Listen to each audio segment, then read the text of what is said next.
Shalom saudara sekalian, kebenaran hari ini berjudul berjalan dengan Tuhan. Hanya orang yang benar-benar berjalan dengan Tuhan, yang siap dan sukacita menghadapi kematian. Bagi mereka Allah bukan pribadi yang asing. Ini yang benar-benar harus kita butuhkan, ya. Bagaimana bisa berjalan dengan Allah setiap hari. Dengan berjalan bersama Allah, kita dapat mengalami Allah yang hidup.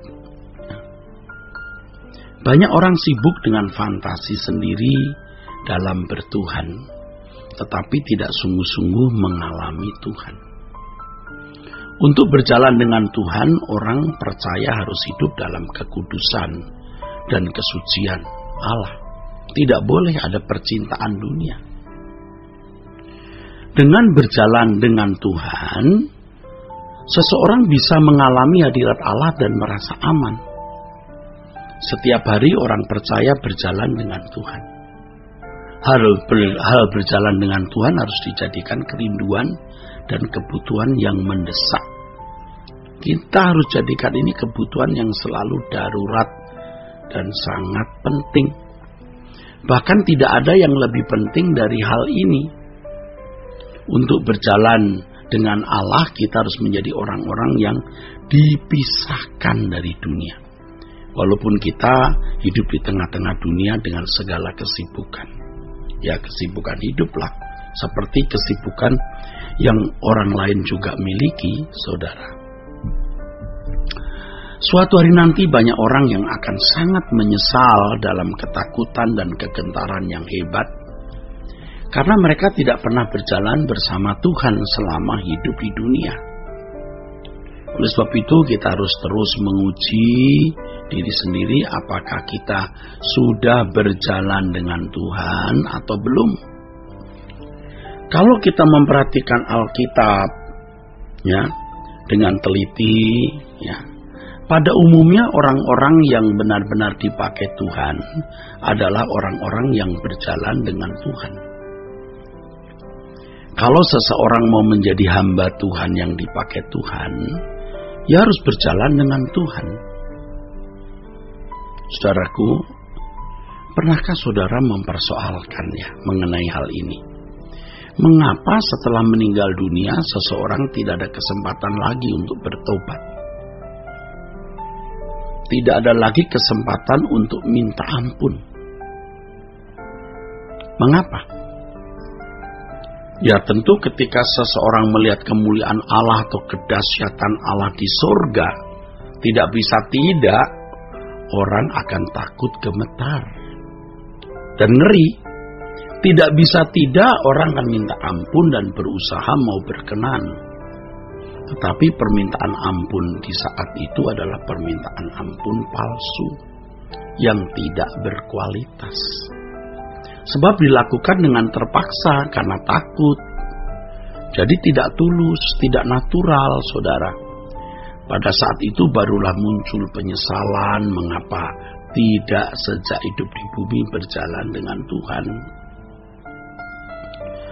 Mestinya pada saat masih hidup di bumi, ketika Tuhan seakan-akan tidak ada, seperti sekarang ini, kita mempercayai bahwa Dia adalah pribadi yang hidup.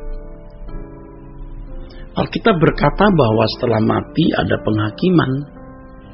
Dan kalimat itu sudah cukup memberitahukan kepada kita bahwa setelah mati tidak ada perbaikan, tidak ada rekonsiliasi dengan Allah, tidak ada restorasi, tidak ada kesempatan berjalan dengan Allah. Kalau tidak hidup dalam kesucian sejak di bumi. Tuhan mengendaki percaya yang benar, takut akan Allah yang benar, dimulai sejak di bumi. Apalagi kita ada pada zaman di mana orang tidak percaya Tuhan. Ya, namun kita tetap memilih untuk mempercayai Dia dan berjalan dengan Dia. Percaya kita yang benar itu pasti ditandai dengan kesetiaan kita untuk taat dan takut akan Allah. Ini adalah pilihan, saudaraku. Ini adalah pilihan. dan kita memilih untuk percaya dan setia kepadanya sejak sekarang di bumi. Betapa mudahnya orang berbicara mengenai Allah dan betapa mudahnya orang belajar teologi, tetapi betapa tidak mudahnya orang benar-benar bersentuhan dengan Allah dan berjalan dengan Dia. Banyak orang berpikir, ya, betapa mudahnya mengenal Allah. Padahal tidak. Ya, tidak mudah, saudaraku. Mencari Allah itu lebih sulit dari mencari uang. Saudara, jangan berpikir mencari uang lebih mudah dari mencari Allah. Nah, karena mereka pikir mudahnya mencari Allah nanti juga bisa diperoleh, nanti juga bisa didapat, maka orang sering menunda, dan mereka bisa kehilangan kesempatan sama sekali, saudaraku. Ya, bisa kehilangan kesempatan sama sekali. Banyak orang beranggapan dengan belajar tentang Allah atau teologi itu sudah bisa merasa berjumpa dengan Allah.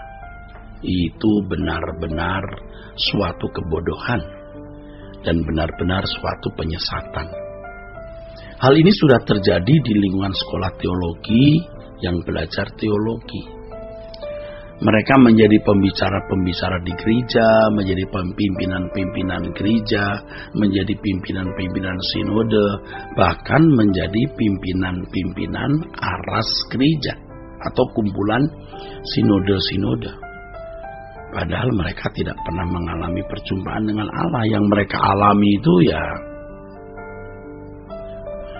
teologi yang ada di dalam pikiran mereka. Jadi Allah di atas kertas, ini namanya Allah fantasi, saudara.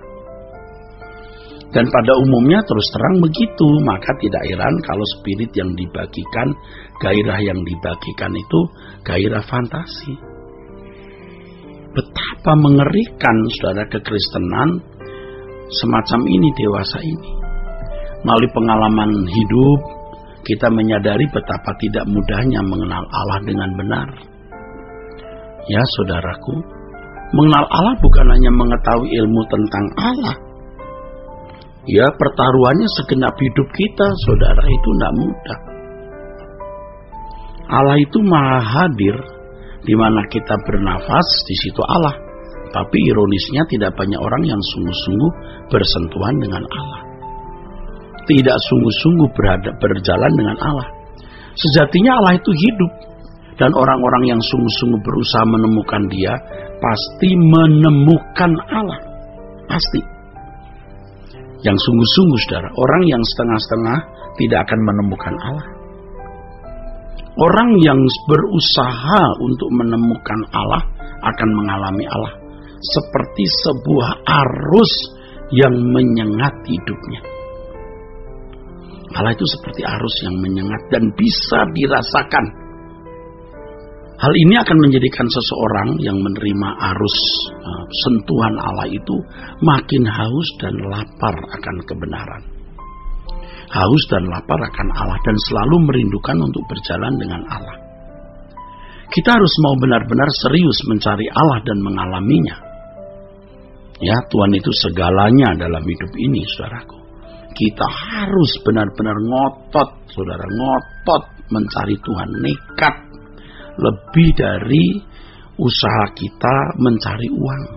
Lebih dari usaha kita meningkatkan harta, karir, dan pangkat, dan lain sebagainya. Kalau kita benar-benar ngotot yang bisa dibahasakan dengan segenap hati, segenap jiwa, segenap akal budi, kekuatan, maka kita baru bisa mengalami Tuhan dan berjalan dengan Dia. Inilah keberuntungan di atas segala keberuntungan, saudara. Kalau kita bisa berjalan dengan Allah. Allah itu hidup, Allah itu nyata, karenanya kita harus sungguh-sungguh mengalaminya.